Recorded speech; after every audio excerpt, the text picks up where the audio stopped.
Hey, South Georgia, welcome to your Thursday edition of WALB News Now. I'm Madison Foglio. So, the internet, we use it to order a lot of things, including food from restaurants. Well, since the COVID-19 pandemic hit, there's this new restaurant trend called ghost kitchens.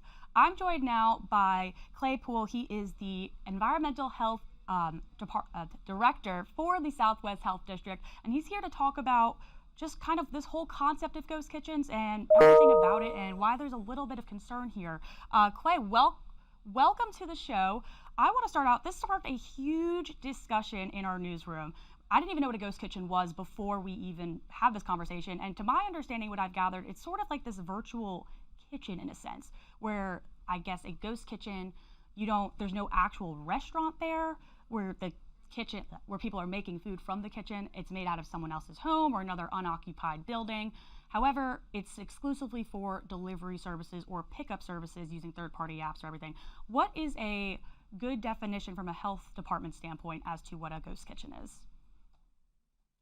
Yes, so a ghost kitchen is a delivery-only option food service establishment. Hopefully, they're permitted by us.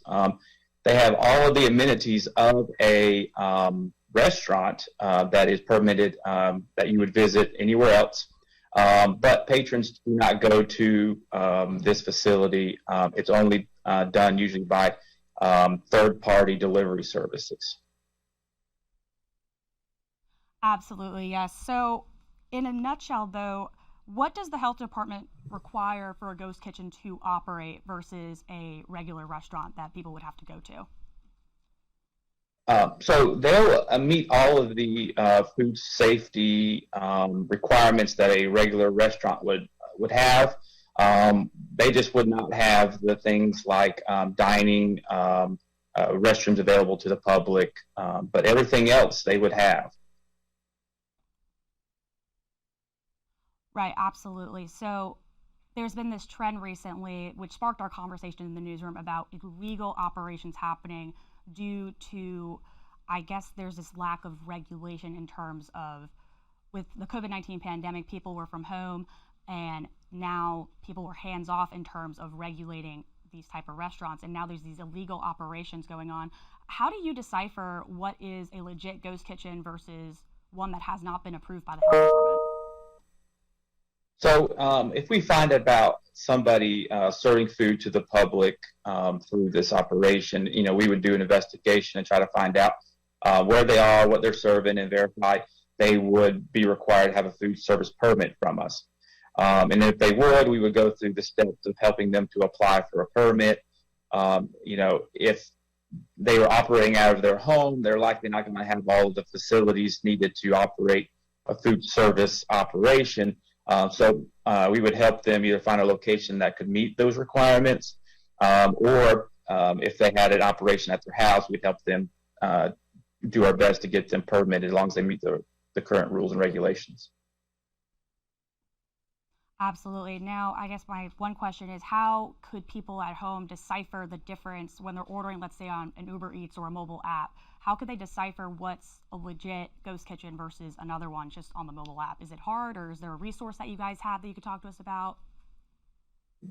We do have a list of all certified or permitted facilities on our VPH website that they could find out whether or not Uber Eats has an ability or DoorDash has the ability to decipher. I don't know.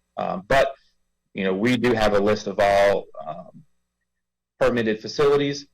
They're happy to call the county where they're getting the food, the local EH office, and we'd be able to let them know whether or not they're legal or not.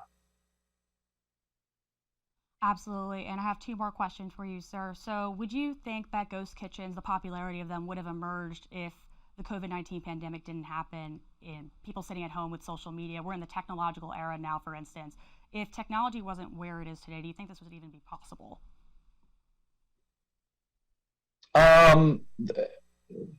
The public is very smart, and they will find a way to become an entrepreneur. And yes, even without the pandemic, I think this would have happened.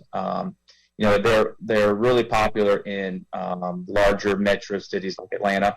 Our district currently doesn't have any permitted ghost kitchens, but I can see where it can become very popular in the future in our district. And one final question for you, sir. Talk to us about, I guess, from a sanitary standpoint, some of the like how kind of talk to us from a health department standpoint and a sanitary standpoint as to what some of the concerns are with these unregulated ghost kitchens. Can you touch on that for me? Yes. So if you decide that you want to take a risk of eating food from an unpermitted facility, whether it's a ghost kitchen or not, you run the risk of whether or not these people are cooking the food properly, maintaining personal hygiene, simple things as washing your hands, not touching the food with bare hands that probably haven't been washed, definitely not cooking the food properly to where it's reached safe cooking temperatures to eliminate risks such as salmonella and E. coli. You take a big risk when there's nobody regulating those people who are cooking those food for you.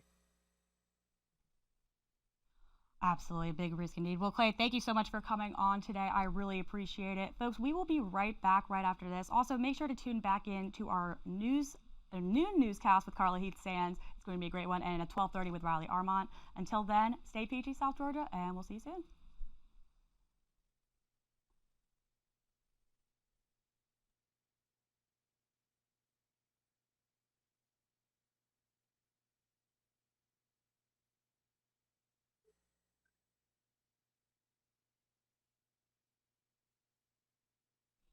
Hey, thank you so much.